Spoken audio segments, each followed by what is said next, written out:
নির্বাচনী প্রচারণায় বিএনপি বাধা দিচ্ছে, বিলবোর্ড ব্যানার ছিঁড়ে ফেলা হচ্ছে। ঢাকা 11 ও নাটোরে এমন ঘটনা ঘটেছে। এছাড়া হাতিয়ায় বিএনপি আওয়ামী লীগের নেতাকর্মীরা এনসিপি নেতাকর্মীদের উপর হামলা চালিয়েছে। এতে কমপক্ষে 30 জন আহত হয়েছে।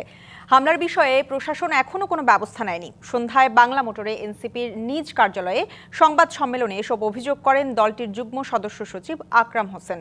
তার আরও অভিযোগ, গণভোট নিয়ে বিএনপি চেয়ারম্যান হ্যাঁ সমর্থন করলেও নেতাকর্মীরা না ভোটের প্রচারণা চালাচ্ছে।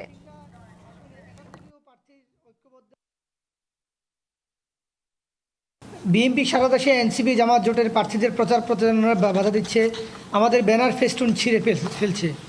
যারা লিফলেট বিলি করতে বের হয় তাদের মারধর করছে।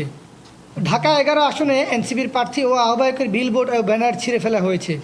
এনসিপির প্রার্থী এস.এম. জার্জিস কাদের চৌধুরীর কার্যালয়ে হামলা, ভাঙচুর ও নেতাকর্মীদের মারধরের ঘটনা ঘটেছে। বিদেশ থেকে দেশে রেমিটেন্সের টাকা আসে নিরাপদে। তাই আজই আপনার আপনজনকে বলে রাখুন, রেমিটেন্সের টাকা যেন শুধু নগদেই পাঠায়।